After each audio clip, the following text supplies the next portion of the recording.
Okay, it's time for episode 13. With you as always is me, Chucky, from the forums, and we've also got Jigsaw. Yes. So enthusiastic. Well, another stellar lineup of movies to discuss. So we're going to start things off with One Dark Night from 1982, which is, I guess, like a telekinetic vampire movie. I'm not sure if it was a vampire, but yeah. Anyways, next we'll discuss Rogue from 2007, which is about a massive crocodile that is very hungry. Then we've got the Poughkeepsie Tapes from 2007, a found footage serial killer type movie. Then we've got Batman from 1989, the one with Michael Keaton. I was about to say Michael Jackson. That would be an interesting Batman. But now it's Michael Keaton and Jack Nicholson. And then we're going to finish things off with the 90s teen slasher Scream, the one by Wes Craven. So we are starting tonight with One Dark Night from 1982. Like Chucky said, it has sort of like a telekinetic dude in it. It's not necessarily a classic. I don't know that many people who have, gone out of the way to see it, but it's an interesting movie. In the movie, this one chick wants to join a club called the Sisters. It's sort of like a clique sorority-ish type thing. But to join this group, she has to go through an initiation. And this initiation is staying the night in a mausoleum. Unfortunately, well, that might just be a boring night in the mausoleum. Earlier that day, a sort of a telekinetic guy who can just screw stuff up was interred there. So he is not necessarily as bad as you might hope. And then there's some other shenanigans with these sisters trying to play a prank on the girl being initiated. So it's, I don't know, it has sort of that, being an 80s movie has a sort of 80s feel that you like to see in a movie. And it's, I don't know, it's not necessarily a special movie, but before I get, I guess, too deep into it, at least as deep as you can get, it's not a particularly thoughtful movie, but what were your thoughts on this one? It's a movie that I've known about for, at least it's been on my radar for a couple of years now, and I did kind of watch some of it a while back, and I didn't finish it, not because I wasn't enjoying it. I don't know if I was just tired or whatever, but anywho's, yeah, I finished it this past week. I want to like it, but I kind of feel like there's not a whole lot that actually happens in the movie. You go, I mean, there's a little bit at the start, there's some okay setup throughout, but, I mean, the real meat in the movie doesn't really happen until, like, the last 20 minutes. Yeah, it's like basically an hour-long setup, which is understandably disappointing to some people. Yeah, and I mean, you get treated to things like Adam West's beautiful acting. I must say, he's not that great of an actor. I mean, his character isn't really that important in this movie anyway. No. So it's pretty much just a big name to maybe pull some people in. Yeah. Meg Tilly in the movie, she's kind of cute at that younger age, but I think her sister's definitely surpassed her in terms of attractiveness now. Wait, who's your sister? I don't even know. Jennifer Tilly. Oh, I hadn't. Okay, that's interesting. I think Meg Tilly's the older sister. Yeah, she's not really in many movies these days. I think the last thing I saw her in was Anti-Birth, which I don't really remember too much of that movie. But yeah, this one does have a bit of a good early 80s feel to it. There's some practical effects at the end that are kind of nice to see, but overall it's just a movie that isn't all that entertaining, at least until those last 20 minutes. And as much as I want to enjoy the movie, I can't see myself wanting to sit through another hour of that just to see the final 20 minutes. The final 20 minutes isn't stellar. It's an entertaining 80s type ending horror movie, but at least something happens. Yeah, so things are happening, but everything before that is not all that interesting. Now, yeah, I will beg to differ just a bit. I actually, I enjoy this movie. I've seen it once before. I agree that it takes quite a bit for things to really get going, but at the same time, I sort of enjoyed, all this, I guess, setup. I thought most of the characters were somewhat interesting, aside from the boyfriend who was just extraordinarily boring. But no, I thought the sisters, those characters were interesting. They had some different personalities. One of them choosing a toothbrush for some reason. Yeah, well, one of them looks like Don Cheadle in a wig. That's an interesting description. Unfortunately, no, I'm not going to be able to watch this movie without seeing that. So. Yeah. Well, as soon as I had that thought in my head, it never left.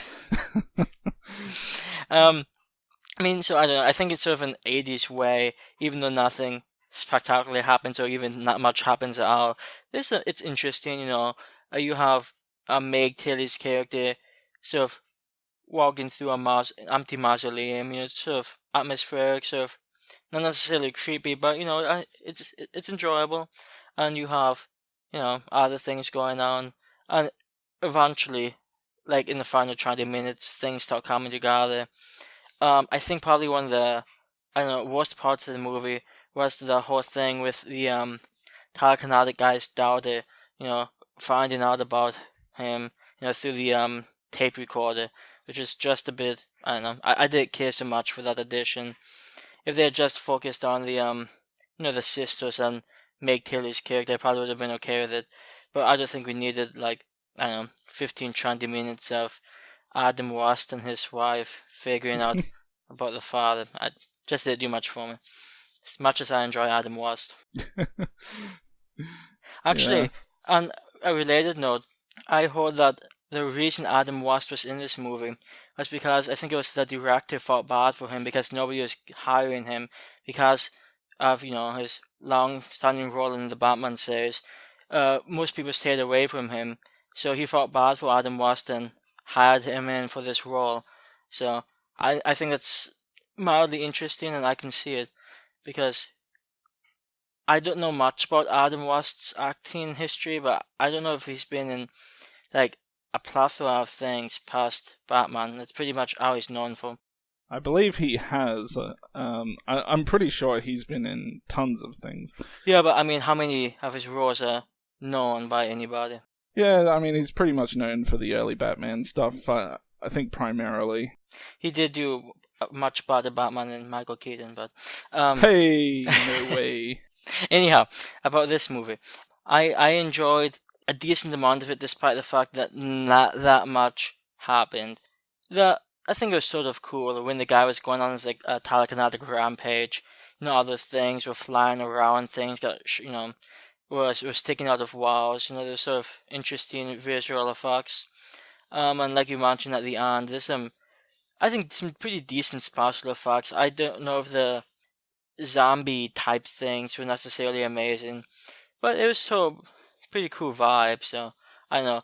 I feel like I enjoy this more than I suspect many people would, mainly because it has a fun vibe. And what more do you need besides action? Yes.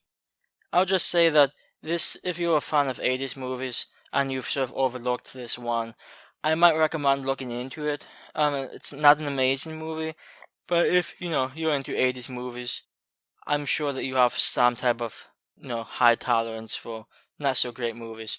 I enjoyed this. I enjoyed it the first time I saw it, and I enjoyed it this time. I don't think it's an amazing movie, but it's a movie I can see myself watching again and again. So I'll probably give this a 7.5, round it down to a 7 out of 10, which is an average rating for me. So, like I said, it's not amazing, but I enjoyed it enough, and I don't think it's necessarily a bad movie. Yeah, I just think I was let down by. I mean, telekinetic vampire. He is a vampire, right? Is that what they said? I don't know what they said. I just know that That's not really the vibe I got, but it makes sense, you know. I mean, it doesn't have really a vampire feel to the movie, it can, but like suck your life force out. So you know, it's vampiric. Yeah. But when you think about telekinetic vampire, you're thinking like awesome shit happening all over the screen. And I mean, the ending, you get to see some enjoyable action there towards the end, but this is the type of movie where some of that ending scene, tack it onto a compilation of movie scenes and I'll watch it, but watching this whole thing again, probably not something that I'm going to be interested in doing, at least not anytime soon. I think I'll give the movie a 5 out of 10. I really wanted to enjoy it, and that, I mean, telekinetic vampires, I mean, come on. It's like Fright Night and Carrie, and I didn't get either of the two, really. So, like, the closest you got, what, have you even seen Phantasm?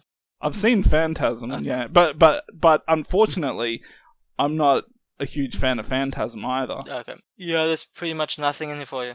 But, I mean, I do enjoy Phantasm, at least more than this movie. Next up, we've got Rogue from 2007. It's an Australian movie about an American travel journalist who joins a crocodile sightseeing cruise. Or I'm not sure if they were just looking at crocodiles or if they were just cruising, looking at other things as well, but crocodiles seem to be one of the main attractions for the cruise.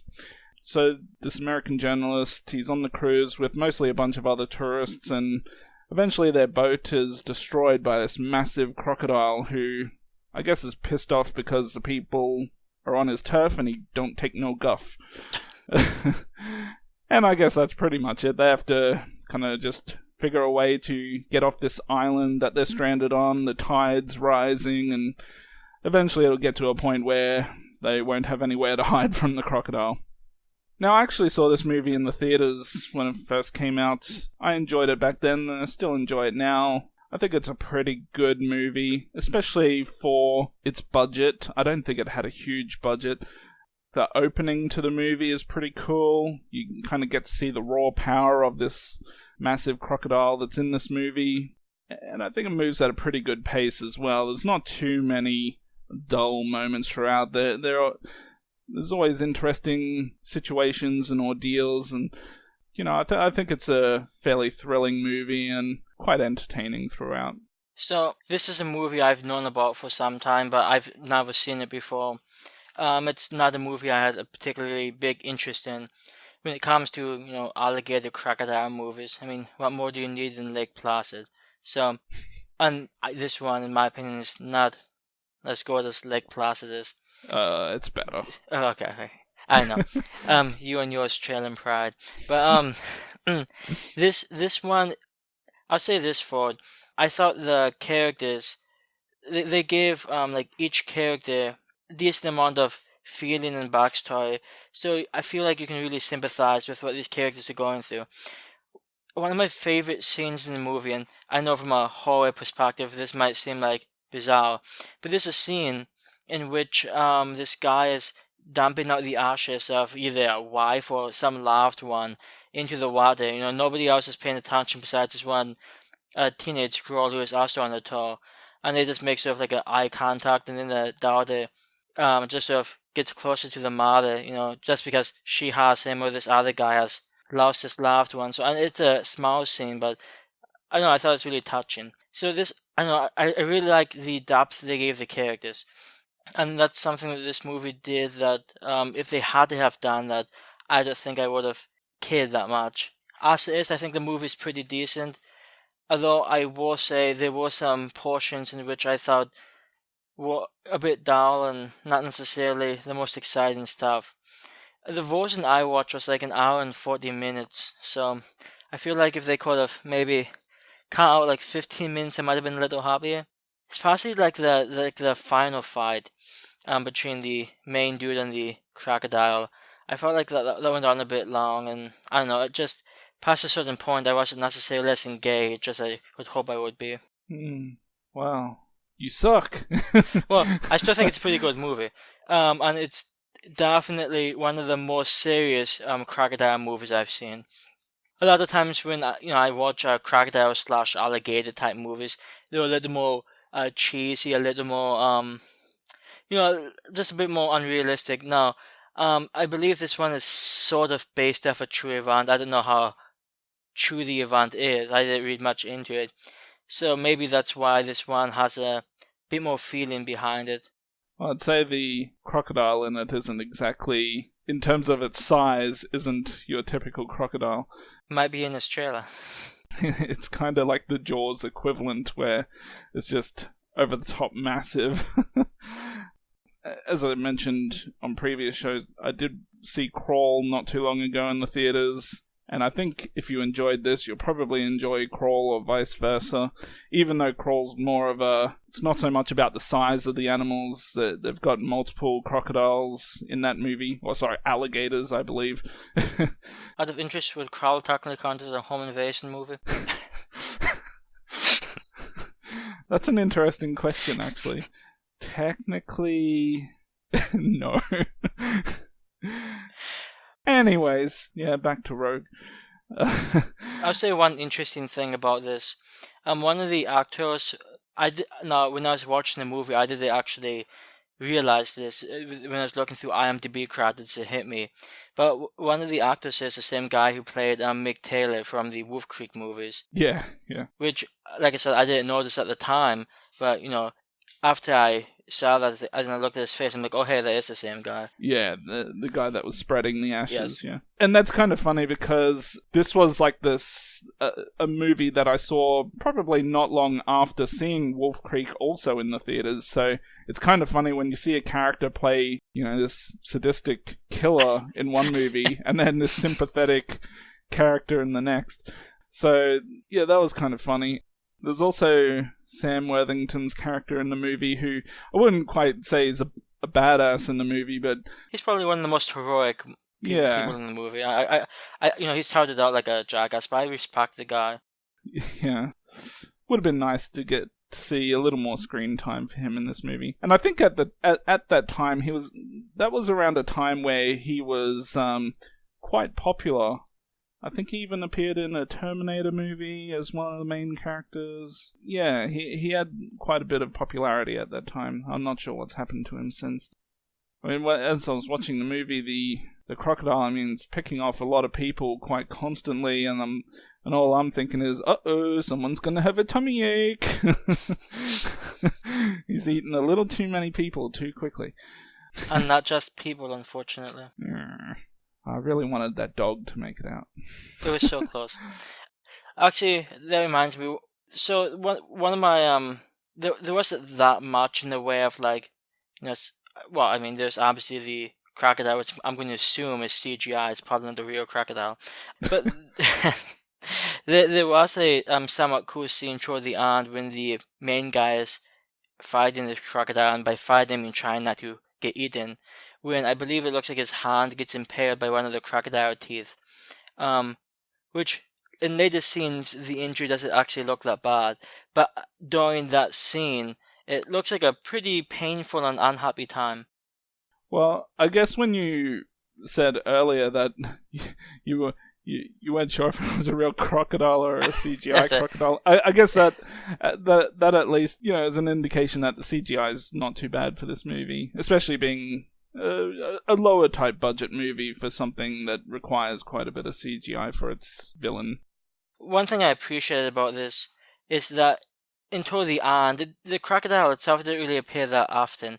Usually there's just a guy standing in or near water, and then the guy just disappears, and then people start freaking out. So it's sort of a bit more suspenseful than it was straight out, oh my god, it's like a crocodile, eating people. So I don't know. It almost felt old school in a way. So I did appreciate that also. I just wish the movie wasn't as, I don't know. I wish I enjoyed it a bit more than I did. I still think it's a pretty good movie. I just don't think it's amazing. And now it just reminded me that when I did watch Crawl ended with a song during the ending credits, see you later, alligator. And this one kind of had a similar type of ending credit song about crocodiles as well. I can't remember what it was, like Don't Smile at the Crocodile or something like that. I can't remember, but they both had like that kind of silly type song to end the movie with, that was, themed around the animal. Yeah, so that was just a funny coincidence as well. So I don't know if Crawl kind of borrowed that from Rogue or if that's just coincidental. But, I mean, they're different songs, but kind of the same type of spirit. I sort of appreciate whenever, I guess more like kid-like sounds get thrown into, the credits of horror movies. I don't know what the first movie that did that was, but when it comes to like modern movies, I just usually think about, I think it was Jeepers Creepers, who had Hush, Hush, Hush, Here Comes the Boogeyman. And I really thought it was a nice addition to the credits. So it's sort of, creepy sometimes, and, or maybe in this instance with the Smile of the Crocodile song, it's a little more fun, especially for a movie. I mean, I would say one thing about Rogue, it's, not really a fun movie. It's played pretty seriously, and unlike, a lot of crocodile and alligator movies that exist, there's not much in the way of comedic relief. I mean, there's a few humorous moments in the movie. Like that opening scene where he's on his phone saying the service sucks, and the guy making the coffee thinks he's talking about him and puts a fly in his coffee. Unfortunately, I don't think he ever actually got to the fly. I thought Rogue was pretty fun, quite entertaining throughout. Crocodile movie that, well, I don't know how many other crocodile movies there are out there, but in terms of all the ones I've seen, it's pretty much up there with the best of them. Better than Lake Placid, by the way. Not quite, but that's okay. Anyways, I'm gonna give it I'm gonna give it an 8. I'm gonna give it an 8. I thought it was good. I think it's a pretty well-made movie, especially since the budget wasn't necessarily as high as many other movies from the time. And I really think where this movie shines is the characterization. Pretty much all the characters, a little something about each one, and I appreciated that. So, while I didn't really love this movie, I did think it was decent. So I'd probably give it my average rating a 7 out of 10. And just out of interest, what would you rate Lake Placid? No, in all fairness, it's been at least 5 years since I've seen Lake Placid. The last time I watched it, I think I gave it like an 8 out of 10. A lot of that comes from the fact that there's an actor in the movie who I really like, Brandon Gleeson, and I really enjoyed him in Lake Placid, so maybe when I see it again, my rating will maybe go down. I don't think it would go down to an average rating, but it's possible. I just remember having a lot of fun with Lake Placid, and like I said, this one, while it's well made, it's not necessarily my idea of fun. I thought you were going to say you had a Bill Pullman fetish. Actually, I know the name, but I don't really know the actor that well. He was in, I've seen like one movie with him in it. Well, I guess 2. Anyways, I guess we can move on. Indeed. This next one is a somewhat interesting movie, somewhat well known, and I believe the pronunciation is Poughkeepsie, the Poughkeepsie Tapes, from 2007. Sort of like a found footage, made up documentary type thing about a serial killer killing around the New York area. I mean, pretty much this, serial killer killing people, and they sort of interview a bunch of like FBI specialists, the individual who watched a bunch of tapes that were found, documenting the crimes. People who deal with the body, medical specialists, that type of stuff. People who interact with the victims, the police officers. It's made you feel like a documentary type thing, like that you might see on some crime station. And I actually think they do a pretty good job with that. My main problem with this movie is that I don't think it's a particularly memorable movie. I mean, I think it's, when you're watching it, I think you can have an okay time, but like a week later, I have a hard time believing that most people are going to remember that much about this one. And this one had a bit of a controversial release history from my understanding. It was made in 2006, 2007. It wasn't really released until I think it was 2014, something like that. And that was like on a video on demand type thing. and if I'm reading the correct information, it was actually released on like DVD or Blu-ray until like 2017. So it took like 10 years for this to fully come out. So it's interesting, and it often makes like, quote unquote, the most controversial horror movies. I don't really see it. There's like few creepy scenes, but there's nothing in here that really blew me away. Yeah, I thought there are a few tense moments in the movie, a couple of standout scenes, at least stand out amongst the rest of the movie. But I mean, found footage, not those type of movies. They don't usually do a whole lot for me. Occasionally, I'll come across one that's pretty decent, but yeah, I mean, this one was kind of mediocre for me. I thought the found footage aspect of it's okay. I found that some of the interviews with people, especially like the FBI's and cops and sometimes even the medical people that they supposedly interview in this movie, some of them just felt like I was watching actors in a movie. Like it didn't feel like a real documentary for some of those interviews. Now I don't know if that was just the way they filmed it or if it's the actors themselves, but I don't know. I had a hard time believing some of these people were real people. I was quite aware that I was watching a movie. And I think the whole point of found footage is to make it feel like you're not watching a movie. So the found footage scenes where the killer in it, those scenes, sure, they feel a little more real, but I just thought it didn't have enough moments throughout where I'd care to go back and watch it again. It was okay, but yeah, I can't see myself wanting to go back to this one.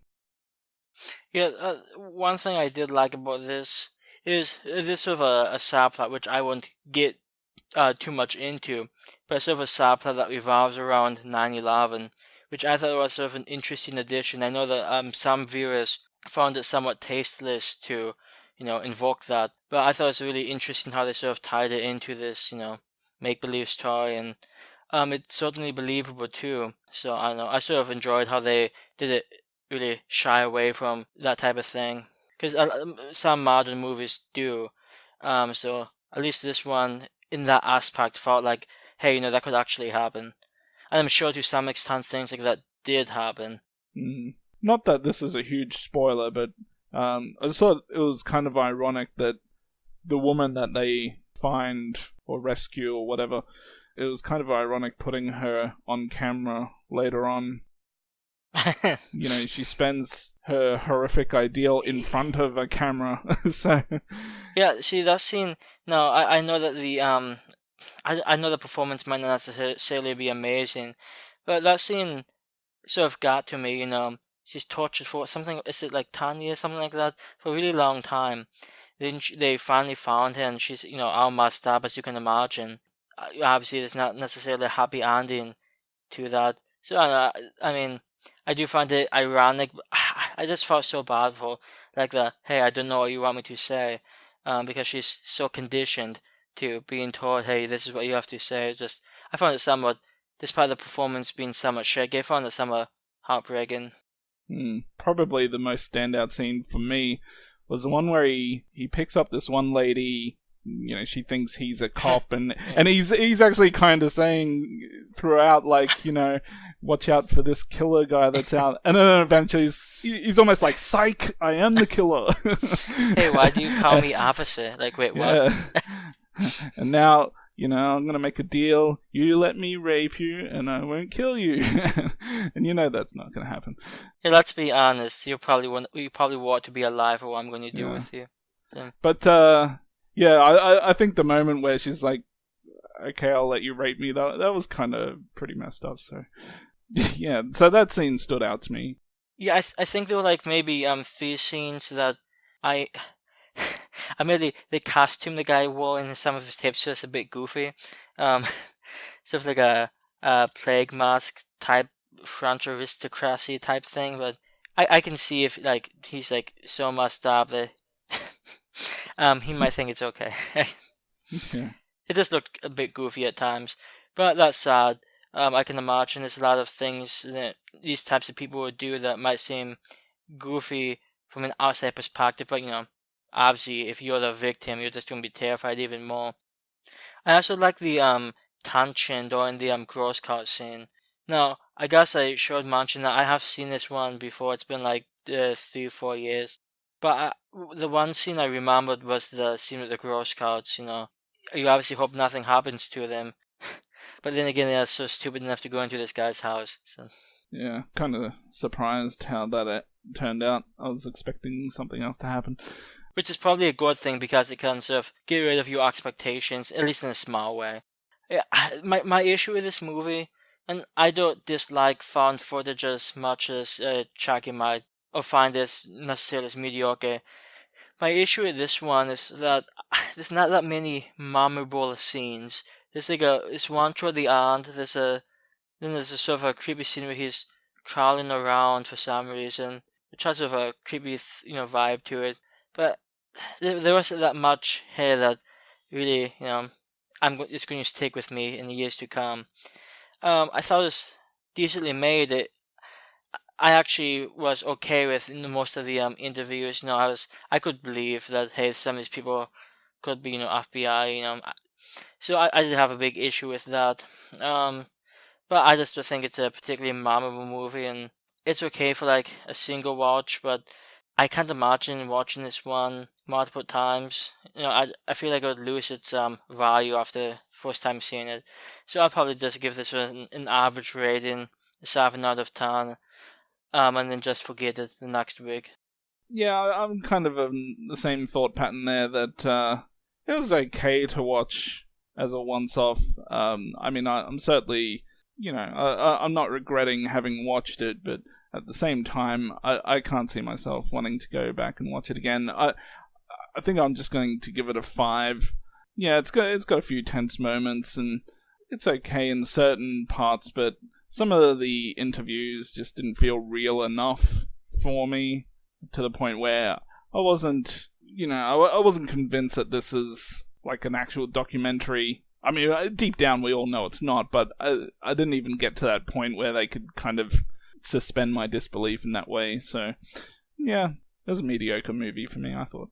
So basically, I'm 0 for 2 on my choices tonight, so I apologize. I had planned on seeing this movie at some point, because I actually do hear quite a few people talk about it. Some people actually say it's really good, and I mean, One Dark Night was already on my radar before you even mentioned it, so yeah, it's just neither of those two movies did anything special for me. Yeah, we can see how next week goes. So with that being said, they can rename this movie the Poughkeepsie Tapes for all I care. It's a beautiful renaming. Speaking about shit movies. That's just disrespectful. Okay, so next up we've got Batman from 1989. So having witnessed his parents' brutal murder as a child, millionaire Bruce Wayne fights crime in Gotham City disguised as Batman, who is a costumed hero striking fear into the hearts of villains everywhere. But when a deformed madman who calls himself the Joker seizes control of Gotham's criminal underworld, Batman must face his most ruthless nemesis ever, while protecting both his identity and his love interest, reporter Vicky Vale.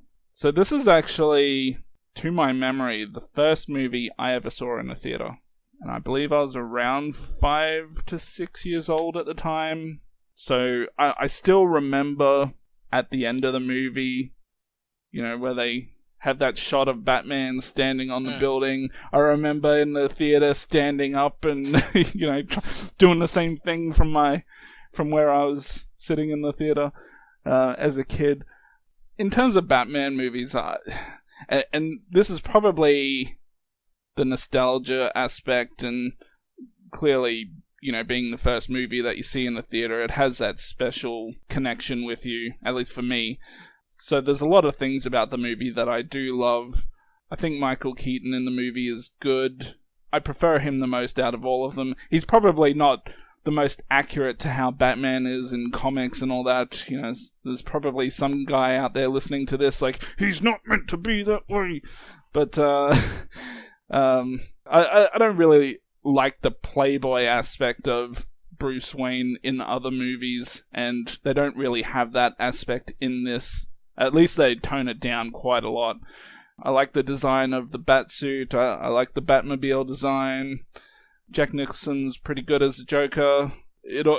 Though, you know, with Jack Nicholson, he can pretty much do anything and kind of be entertaining. Yeah. So, in fact, I'll talk a little bit more about that a bit later. This is a movie. I obviously I did not see this one in theaters, but I saw this, a few times when I was a kid, and I haven't. I watched this one earlier today, and I haven't seen this one before today in like something like 7-8 years, and it's an okay movie. I know, it's just to a modern day perspective without any sort of nostalgic value. I mean, I enjoy a decent amount of it.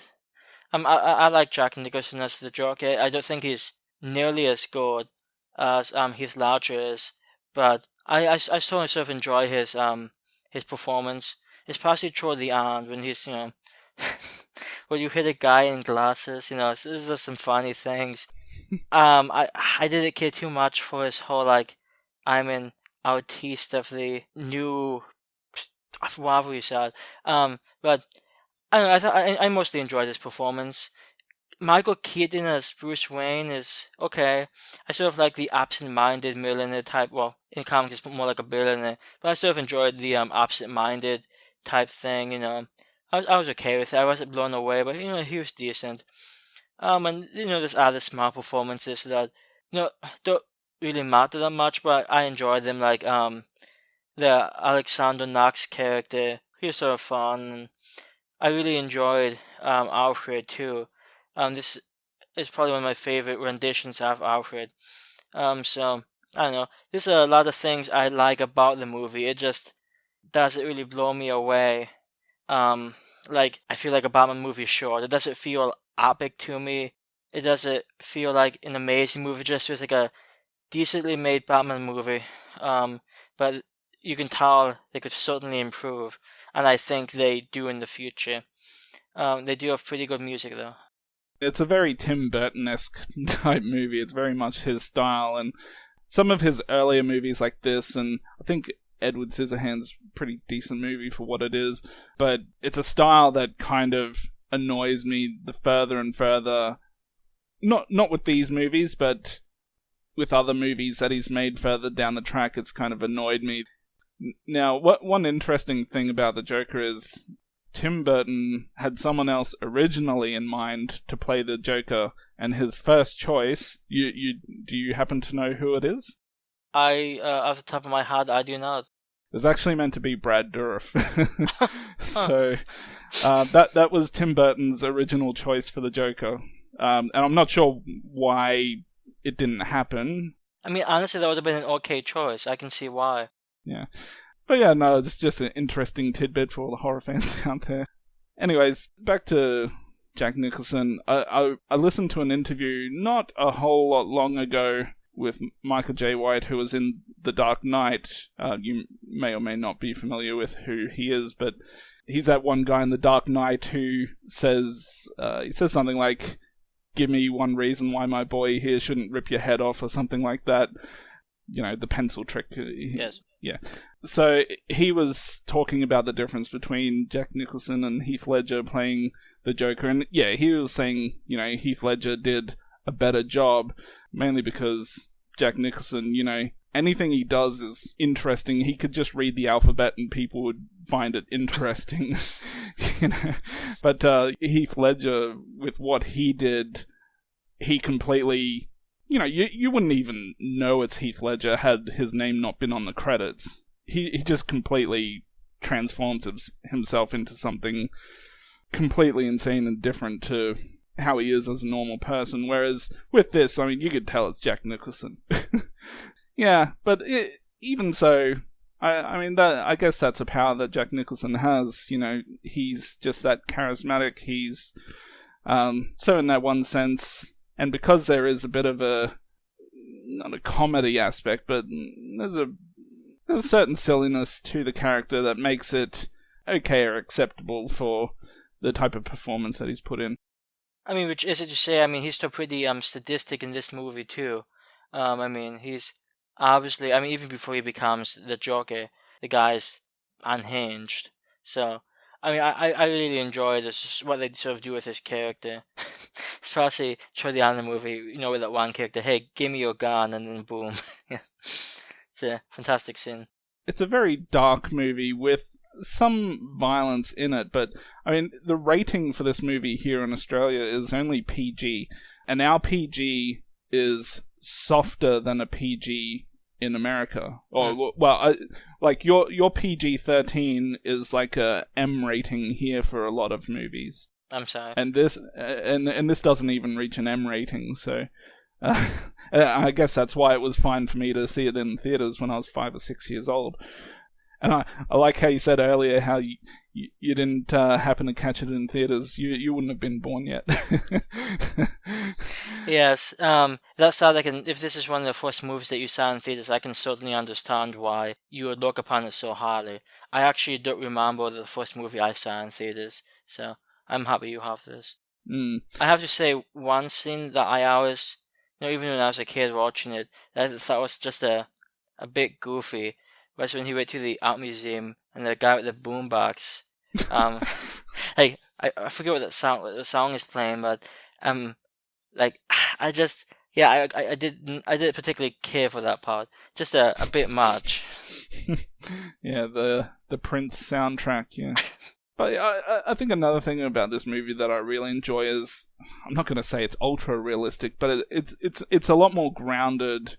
It's certainly a lot more realistic than a lot of the other Batman movies. And depending on what you're trying to get out of a superhero movie, I can understand if you want some over the top action and things like that. But let's just compare this to something like Batman Begins. There's a scene in Batman Begins where he's like flying through this, like right at the end. There's what is it, like a train that's. Yes.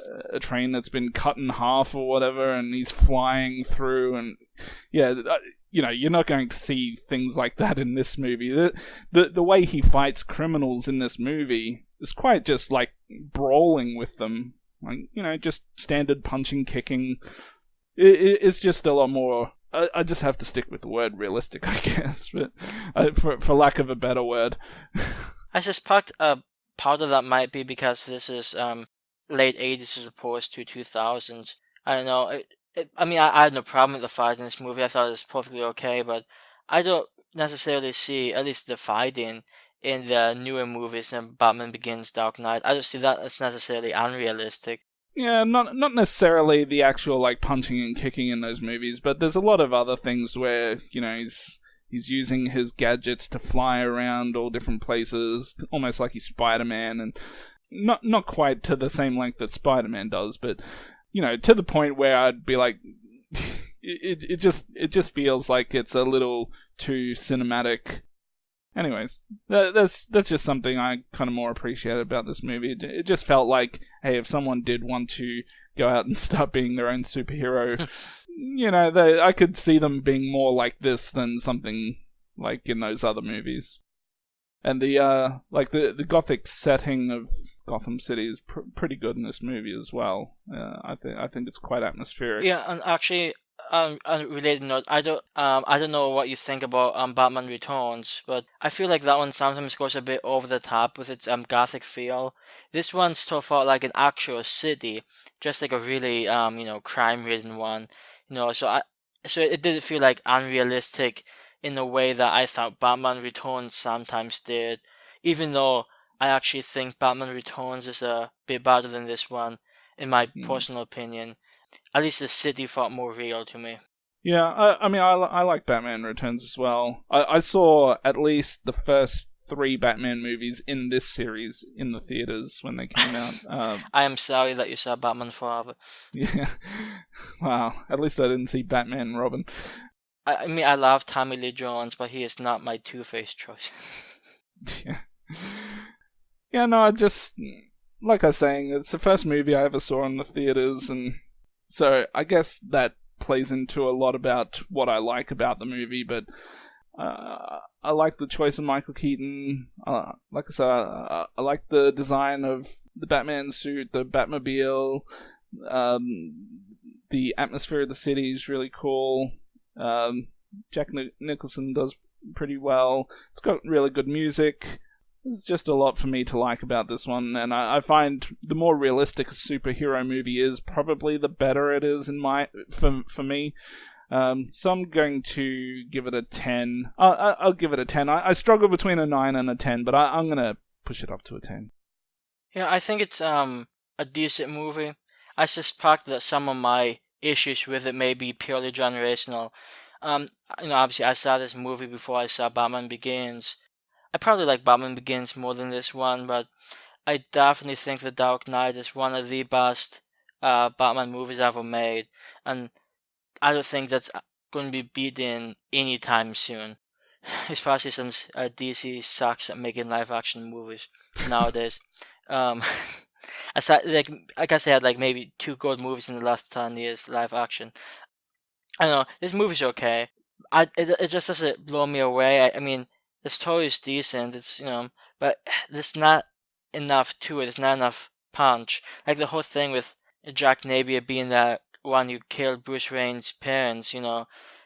It comes up, and I don't really think Joker even figures that out himself. I mean, he sort of saw something toward the end, like it makes him seem like he knows, that he did that, but I don't think he really realized that, and I don't know, it didn't pack the punch I was hoping for, and it's an okay movie, and I don't have a problem watching it. I'm not blown away by it, so I'll probably give this one like a 7 out of 10. It's not a bad movie, and out of the late 80s, 90s Batman movies, it's the second best one. So I mean, hey, it's still worth watching. I do think if they had more than just the Joker, it might have had, a bit more content to it. I might have been more okay with it. That's why I sort of appreciated the later movies having at least, maybe 2 villains. But, it's okay. And lastly, we have probably, aside from Batman, one of the most famous movies tonight, Scream from 1996, directed by the well-known Wes Craven, and this movie revitalized slashers for a new generation, which I will speak about later. But in this one, this is teenage girl who is terrorized by a killer approximately a year after her own mother was killed, and there's a whole bunch of mystery of who this killer is. A bunch of teenagers are dying around the city. Police are looking into a bunch of different suspects, but nobody really knows. There's some prank calls going on, and people are dying, and it's a very I'm going to assume most people have seen this one. Even if you don't like the movie, I'm guessing most people have seen this one. It's a very meta movie. A lot of horror movies are referenced. The rules of a horror movie is a somewhat famous scene. Slasher movies are brought up again and again. So I know it's a horror movie that knows what it is. And this like it's not like over the top comedy, but there's some pretty amusing scenes in this movie too. That I think, even though this is from the 90s, I still think they work well today. A lot of characters who I think are really enjoyable. A lot of decent performances, and honestly, this is one that I've seen, quite a few times, and I still enjoy it pretty much just as much now as I did when I first saw this. It's certainly, the opening scene is pretty good, especially when, well, I don't think it's a spoiler to tell too much about what happens in the first 5 minutes, but I think the best part of that scene is just where they kind of zoom in on Drew Barrymore hanging from that tree. There's something pretty creepy about that shot just before the opening title, I believe. So I really enjoy the opening to the movie, and the killer in the movie. I think it's a great slasher costume. It's one of those tier 1 slasher characters, in my opinion. It's right up there as one of the most iconic, popular characters that you can get for horror movies. Yeah, I think it's one of the most perfect masks for a slasher character. And one thing on a sort of quick note I wanted to bring up, I really like how the ghost face, in this movie, it's pretty realistic. I mean, people fight back against him, and he gets like thrown around and like hit with refrigerator doors, and all this stuff happens to this guy. And I just every time I see the killer like falling down, or being pushed back, and it's like entirely different from 80s where many of those slasher killers were pretty invincible, and I mean, you pretty much had no chance. If they were coming for you, you're going to die. But here, it's sort of realistic, and you can fight back against them and hit them. And I thought it brought a very decent element to the movie. I think Scary Movie has somewhat tainted this one a little bit. Yeah, I suspect so. Because even though I enjoy both, I enjoy Scream, I enjoy Scary Movie, and I've probably seen Scary Movie a lot more times, at least more recently, than I have with Scream. And yeah, it just makes it hard at times to watch either one and not think of the other. And especially when you're watching Scary Movie, it kind of, like I say, it kind of taints the original movie. Like, you go back and all you can really think about is how ridiculous David Arquette's character is in Scary Movie and how he poops his pants, and so it makes it a little harder to take him seriously when you go back and watch this movie. But I think, with that being said, I think my favorite character in this movie, well, I don't know if I would say favorite character, but I think it's Matthew Lillard's character. Yeah. And it's not even towards the end where he's still trying, getting some laughs out of the viewers, but I think the scene, or at least let's say my favorite scene, not so much my favorite character, but my favorite scene in the movie is when they're in the video store and he's having that conversation with, I forget the other character's name. And, he's thinking, do you think Sydney will go out with me? And he kind of pretty much laughs in his face, or trying not to laugh. And that scene right there is, I love that scene. Yeah, it's funny, because I was actually going to bring up the exact same scene. Because Matthew Lillard's an actor who I think is, he goes over the top a bit too much for me to really laugh him. But in this movie, I think it works really well with his character. And that scene in the video store, I mean, I think on a lot of levels it's a really fun scene. And his performance throughout the movie is just, amazing. And especially even towards the end of that scene where the guy is just literally yelling, like, everyone's a suspect! And Matthew Lillard's trying to, like, shut the fuck up. Yeah, see, and that's one thing I really like about this one. And obviously, Laird's not the only memorable character. No, it's been so long since I've seen the first Scary movie that luckily I'm not that tainted as you might be.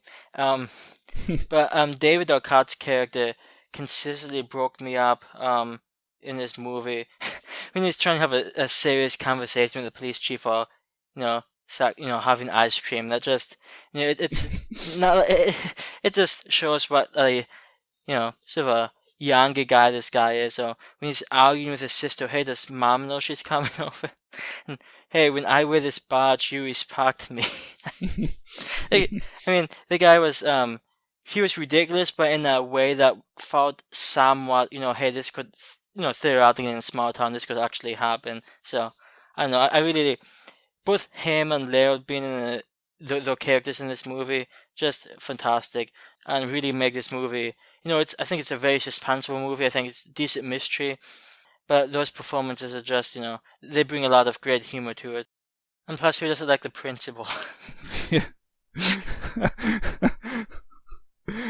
That's Fonzie, isn't it? Yeah. Yes. Yeah. Like, it's such a small scene, but he puts on the mask, and, that's another scene that just cracked me up. And now that we're talking about him, I think that's Henry Winkler. Yes. I believe that's his name. Yeah, it makes me think of other movies he's been in. Like, I saw him in The Waterboy, and he's got this Roy Orbison tattoo on his ass cheeks, and so now I don't even have to be watching horror parodies. I just watch other movies that some of these people have been in, and it makes them tough to watch.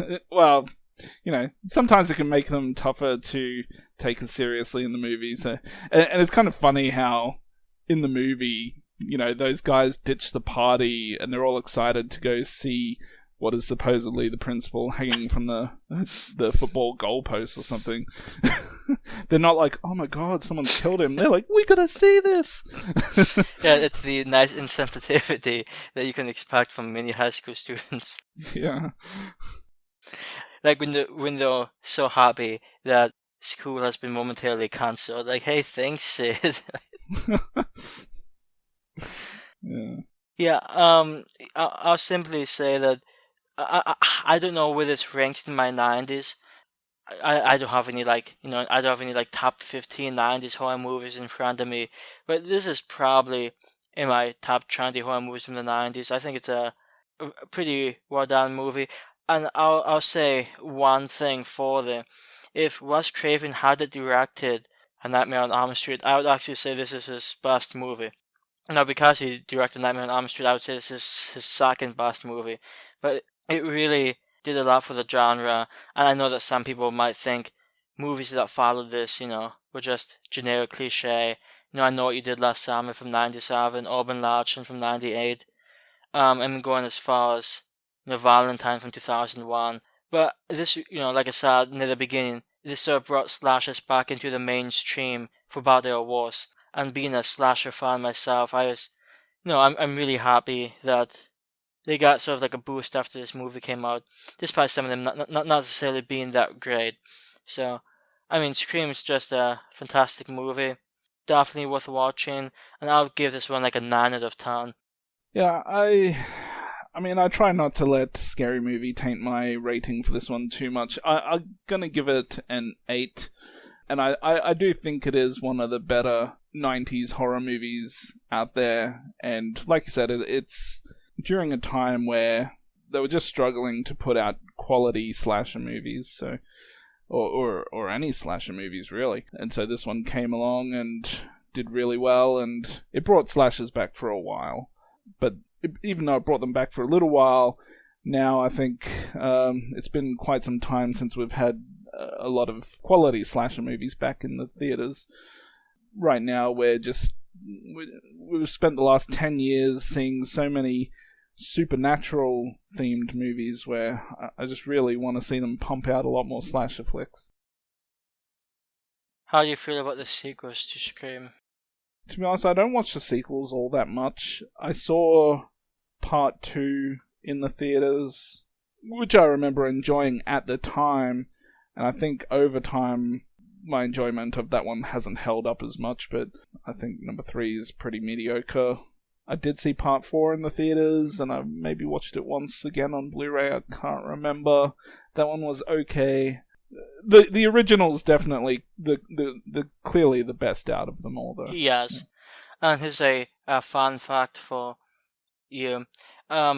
Scream 4 is probably one of the I don't go to the theaters very often, so I've seen like maybe 6 horror movies in the theaters, total. And Scream 4 was one of them, so some good memories right there. Yeah. I remember, I think it was back in high school when that came out. Yeah, because it was, I think, 2011. So I had an enjoyable time. Obviously, it's not as good as this one, but I do think Scream 4 is, a bit better than Scream 3. And it's been so long since I've seen Scream 2 that I can't really compare it. Obviously, nothing's going to come close to this one. So it's such a well-crafted movie. Being a Wes Craven movie, you can sort of expect that. I suppose so. What's your least favorite Wes Craven movie? Jeez, I'm going to have to look up all the movies that he's done and... Actually, I'm looking through his IMDb credits. And I guess I knew this, but it just hit me again. He actually directed other Scream movies, so, Scream 3 wasn't a, great movie, so that may be in his bottom 5.